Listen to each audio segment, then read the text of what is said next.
नमस्कार, जय हिंद, वंदे मातरम दोस्तों। स्वागत है आप सभी का हमारे यूट्यूब चैनल स्टडी पॉइंटर्स में।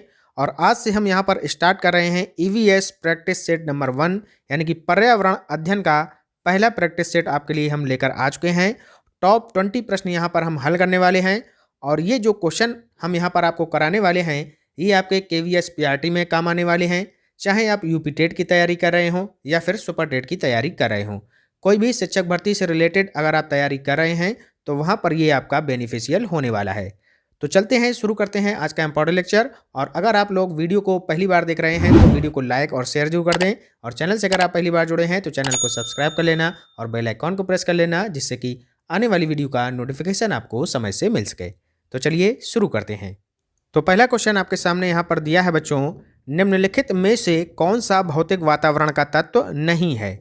तो कौन सा जो है यहाँ पर भौतिक वातावरण का तत्व नहीं है ये आपको बताना है। मिट्टियाँ, भूमि के रूप, जल राशियाँ या फिर बस्तियाँ। तो यहाँ पर तीन चीज़ें तो हमें साफ दिख रही हैं कि ये जो है भौतिक से रिलेटेड हैं, जैसे कि मिट्टी हो गई आपकी, भूमि के रूप हो गए, जल राशियाँ हो गई। लेकिन जो बस्तियाँ हैं ये बच्चों जो है मानव निर्मित होती हैं। ठीक है, तो यहाँ पर जो है पूछा गया है कि भौतिक वातावरण का तत्व नहीं है, तो ये जो है मानव निर्मित है। तो ऑप्शन नंबर डी यानी कि बस्तियां हमारा इसका सही उत्तर हो जाएगा। क्लियर हो गया। चलते हैं नेक्स्ट क्वेश्चन देखते हैं। नेक्स्ट क्वेश्चन है बच्चों, वर्तमान मानव का आगमन पृथ्वी पर किस युग में हुआ था। बहुत ही अच्छा क्वेश्चन है, अच्छे लेवल का क्वेश्चन है। तो बताइएगा कि वर्तमान मानव का आगमन पृथ्वी पर किस युग में हुआ था। चार ऑप्शंस आपके सामने दिए गए हैं, सही उत्तर का चयन आपको करना है। तो ये बच्चों हुआ था टर्शियरी युग में, यानी कि ऑप्शन नंबर ए हमारा इसका राइट आंसर हो जाएगा। और ये जो युग है ये आज से लगभग 10 लाख वर्ष पूर्व का युग है, तो इसका राइट आंसर हो जाएगा ऑप्शन नंबर ए। क्लियर हो गया। चलते हैं नेक्स्ट क्वेश्चन देखते हैं। अगला प्रश्न है, निम्नलिखित संस्थानों में किसमें पर्यावरण सूचना प्रणाली इसकी जो है जनसंख्या एवं पर्यावरण केंद्र स्थित है। तो बताइएगा कि कहाँ पर आपका जनसंख्या एवं पर्यावरण केंद्र स्थित है इन चार ऑप्शंस में से। तो ये स्थित है बच्चों आपका IIPS मुंबई में। ऑप्शन नंबर डी इसका सही उत्तर हो जाएगा। चलते हैं आगे, नेक्स्ट क्वेश्चन देखते हैं। अगला प्रश्न है, निम्न पदार्थों में से कौन सा पदार्थ खाने की वस्तुओं के परिरक्षण में प्रयोग होता है। बताइएगा कौन सा ऐसा पदार्थ है जो कि खाने की जो है वस्तुओं के परिरक्षण में प्रयोग होता है। Citric acid, potassium chloride, sodium benzoate या फिर सोडियम क्लोराइड। तो इसमें बच्चों यूज होता है सोडियम बेंजोएट का। ऑप्शन नंबर सी हमारा सही उत्तर हो जाएगा। इसका फार्मूला क्या होता है आप लोग नोट कर लीजिएगा। सोडियम बेंजोएट का Na(C7), तो Na(C7) हो गया H5O2, तो ये होता है सोडियम बेंजोएट और ये आपका बेंजोइक अम्ल का सोडियम लवण होता है। ठीक है, क्लियर हो गया। नेक्स्ट देखते हैं अगला क्वेश्चन। आलू के चिप्स प्लास्टिक के थैलों में संतुलित किए जाते हैं, तो यहाँ पर बताना है कि इसमें वातावरण जो है वो किसका रहता है। नाइट्रोजन के वातावरण में, हाइड्रोजन के, ऑक्सीजन के या फिर आयोडीन के। तो आलू के चिप्स के जो पैकेट होते हैं उसमें नाइट्रोजन गैस वहाँ पर भरी जाती है। क्यों भरी जाती है? क्योंकि जो ऑक्सीजन की अपेक्षा नाइट्रोजन की जो क्रियाशीलता होती है वो बच्चों कम होती है, तो इसलिए यहाँ पर आपका नाइट्रोजन वातावरण में ये जो है option number A right answer हो जाएगा। क्लियर हुआ। चलते हैं आगे, अगला प्रश्न देखते हैं। निम्नलिखित में से कौन जैवमंडल का अजैविक घटक नहीं है। तो अजैविक घटक नहीं है, तो सबसे पहले आपको समझना होगा कि जैविक घटक कौन होते हैं और अजैविक घटक कौन होते हैं। तो जैविक घटक जो होते हैं बच्चों उसमें जो है जान होती है, सीधी सीधी बात। और अजैविक घटक वो होते हैं जिसमें अ माने नहीं, जैव माने जीव, यानी कि जो सजीव नहीं है वो अजैविक है और जिसमें जान है तो वो जैविक घटक है।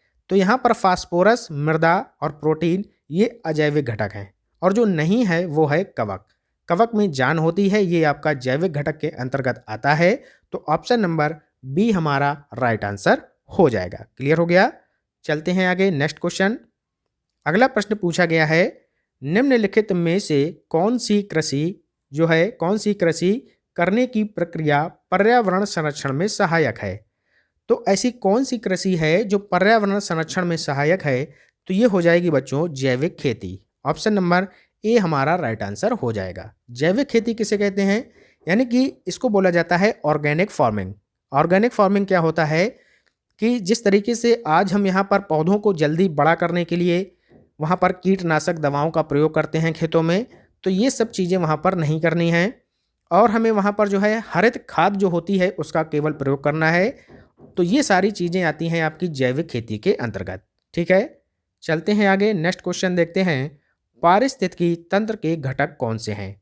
बताना है आपको, बहुत ही इंपॉर्टेंट क्वेश्चन है। पारिस्थितिकी तंत्र के घटक कौन कौन से होते हैं?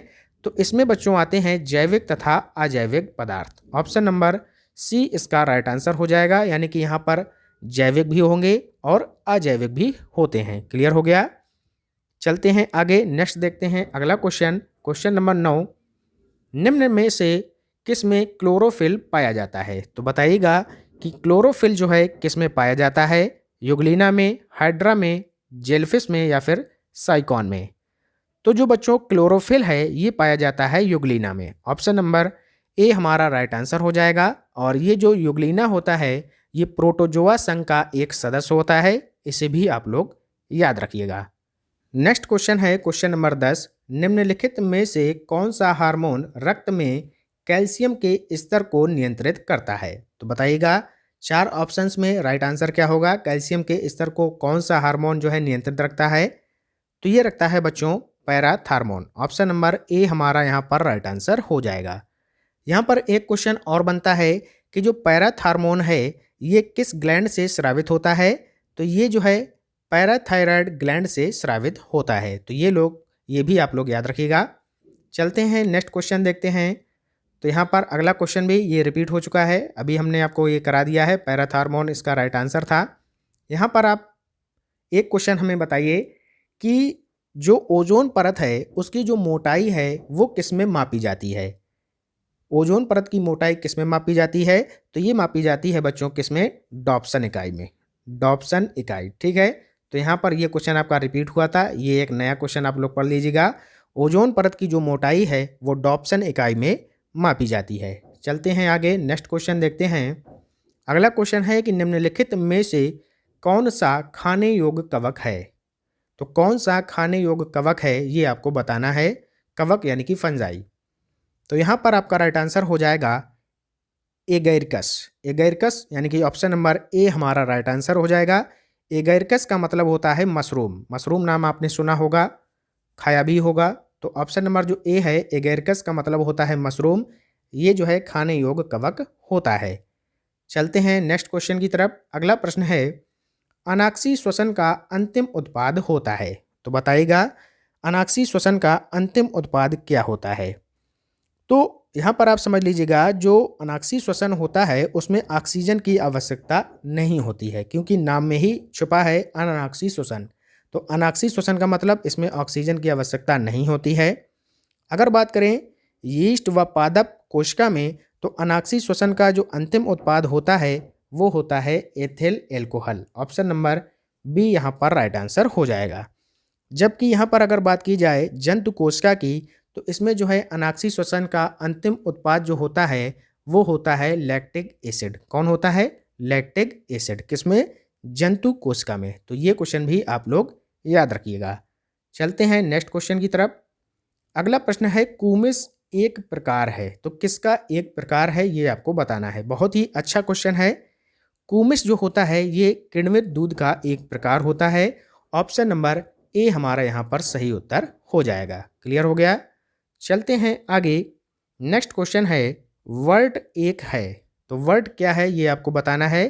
तो वर्ट जो होता है बच्चों ये होता है एक स्पष्ट विलयन। तो ऑप्शन नंबर बी हमारा यहाँ पर राइट आंसर हो जाएगा। क्लियर हो गया? नेक्स्ट क्वेश्चन है, एग मार्क किससे संबंधित है? तो एग मार्क जो है वो बहुत ही सिंपल क्वेश्चन है, सभी को पता होगा।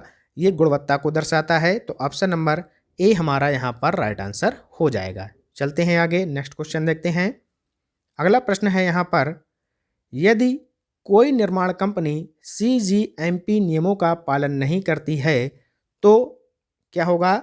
ऐसी कंपनी द्वारा निर्मित जो कोई भी पदार्थ होगा या कोई भी दवा होगी वो मिलावटी मानी जाएगी। तो ऑप्शन नंबर ए इसका राइट आंसर हो जाएगा। ठीक है, कौन सी कंपनी का प्रयोग अच्छा पालन नहीं करती हैं?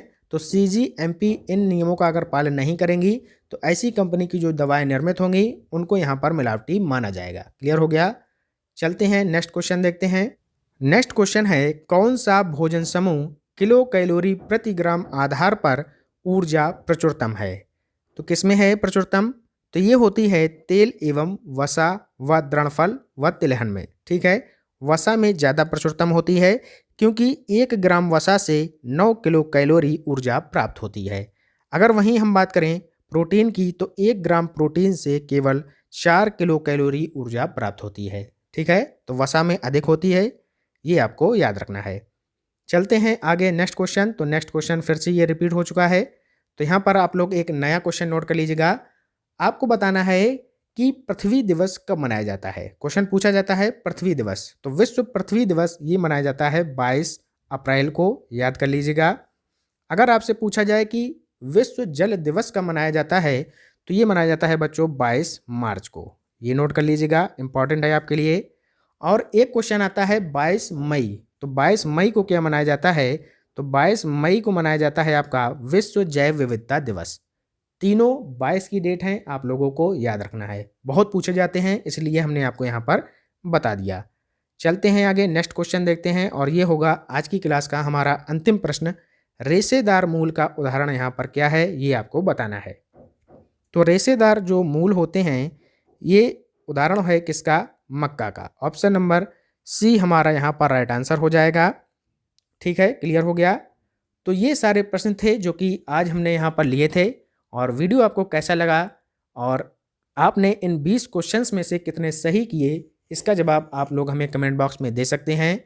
और अगर आपको वीडियो अच्छा लगा है तो लाइक ज़रूर कर दीजिएगा और चैनल को सब्सक्राइब कर लेना। मिलते हैं इसके नेक्स्ट पार्ट में, तब तक के लिए पढ़ते रहिए और आगे बढ़ते रहिए। जय हिंद, जय भारत।